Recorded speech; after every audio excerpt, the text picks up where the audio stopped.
students, I welcome you all to my channel Knowledge of Accounts, and my today's video is for class 11, and today I am taking the theory part from class 11 syllabus. My today's topic is accounting equation. You must all have seen in your books that one chapter related to accounting equation is there. Previously the practical part was also there from this chapter, but from 2 or 3 years they have removed the practical part. Only it comes in the form of equation. Okay, you all will be familiar with the equation. Equation का मतलब two sides equal to के इस तरफ and equal to के इस तरफ, उसको हम क्या बोल देते हैं, equation. In that means the two sides must be equal in that manner. So यहाँ पर भी हम जो बात कर रहे हैं accounting equation, that means the accounts has an equation in which both the side of equation are always equal with each transaction also. यानी आपके बिजनेस में कोई भी ट्रांजेक्शन होगी, यानी बिजनेस में कोई भी डीलिंग, कोई भी ट्रांजेक्शन, कोई भी एक्टिविटी होगी, उसका इफेक्ट दोनों तरफ आएगा, और या एक ही तरफ आएगा तो डिक्रीज ऐड करके इट विल बी इक्वल.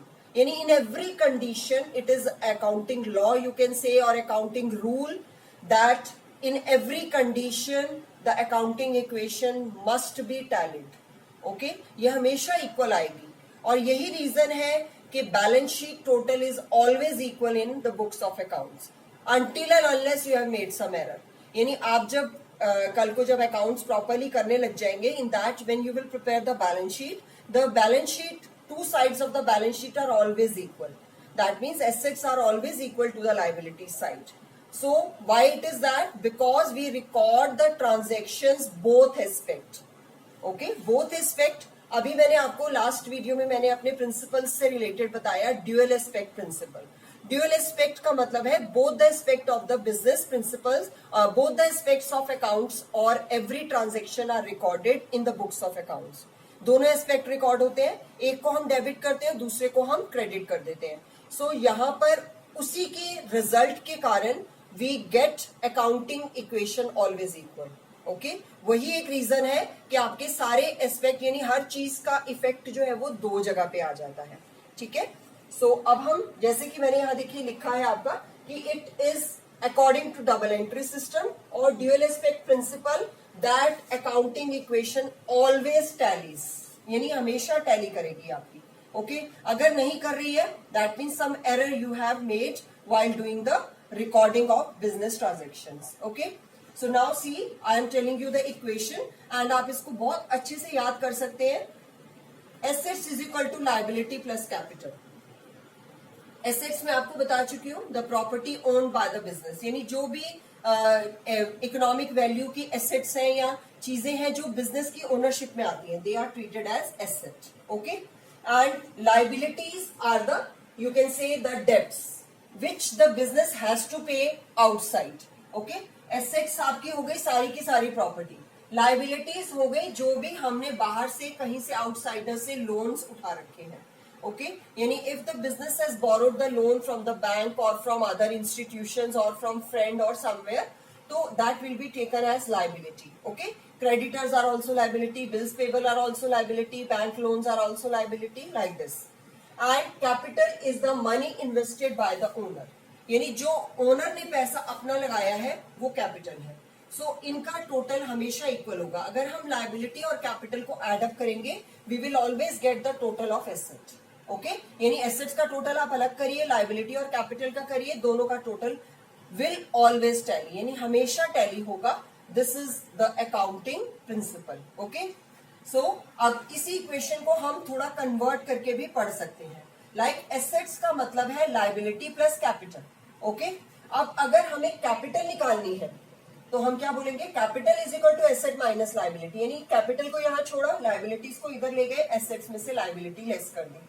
ये सबको याद होगा कि हम इधर से जब इधर लेके जाते हैं तो हमारी वो क्या हो जाती है, माइनस हो जाएगा. यहाँ का प्लस इधर जाके माइनस होगा, तो capital is equal to assets minus liability. तो ये इक्वेशन बन जाएगी आपकी.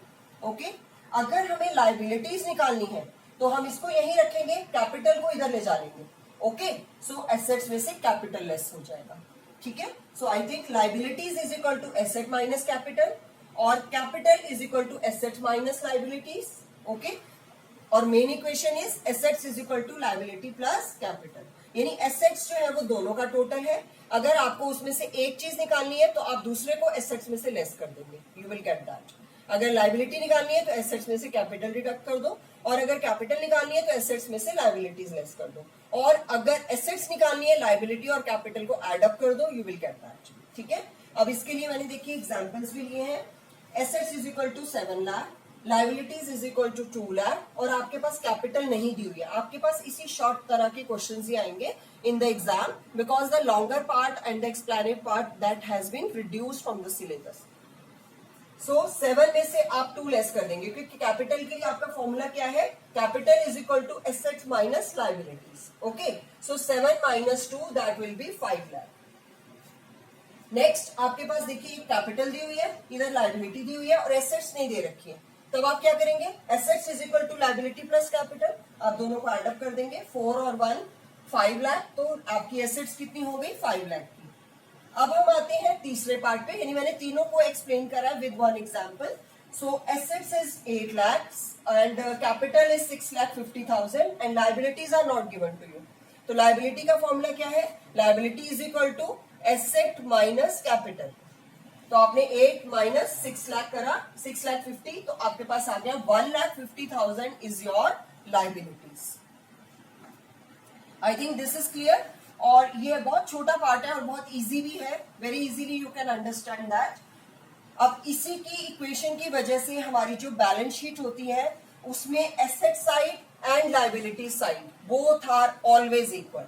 If they are not equal, that means some error is there or some item you have not entered in the balance sheet or not recorded in the balance sheet. Okay, so each entry will be recorded twice. ये मैं आपको बता चुकी हूँ। ये हमारा कैसे आती है, ये दोनों इक्वेशन कैसे टैली हो जाती है, ये हमारा ड्यूअल एस्पेक्ट प्रिंसिपल ही है।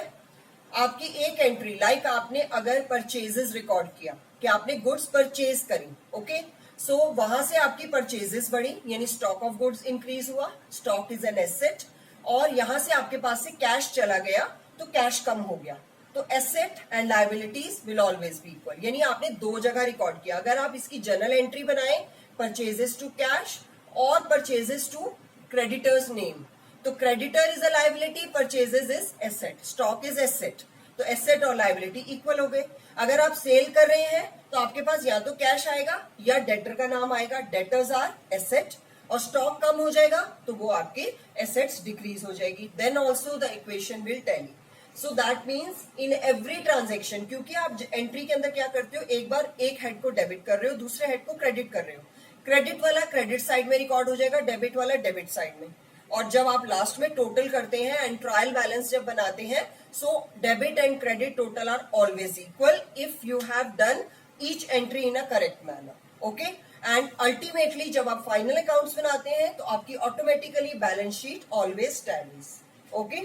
सो आई थिंक लाइक मैंने इसमें एक एग्जांपल और लिया है, बिजनेस स्टार्टेड विद 6 लाख, यहाँ पे आपकी कैश बढ़ गया, वहां आपकी कैपिटल बढ़ गई, तो आपकी इक्वेशन आपकी हमेशा टैली होगी, ओके। इसमें आप और एग्जांपल्स भी देख सकते हैं बुक के अंदर, बट एक्चुअल में बहुत ज्यादा lengthy practical questions are not there in your syllabus, so I have taken in a shorter manner, in a brief manner. So hope आपको अकाउंटिंग इक्वेशन बहुत अच्छे से समझ आ गई होगी एंड आपके कंसेप्ट क्लियर हो गए होंगे। सो hope no confusion is there in this accounting equation, and learn this equation and apply in the accounting part. So students, see you in my next video. Till then, bye bye.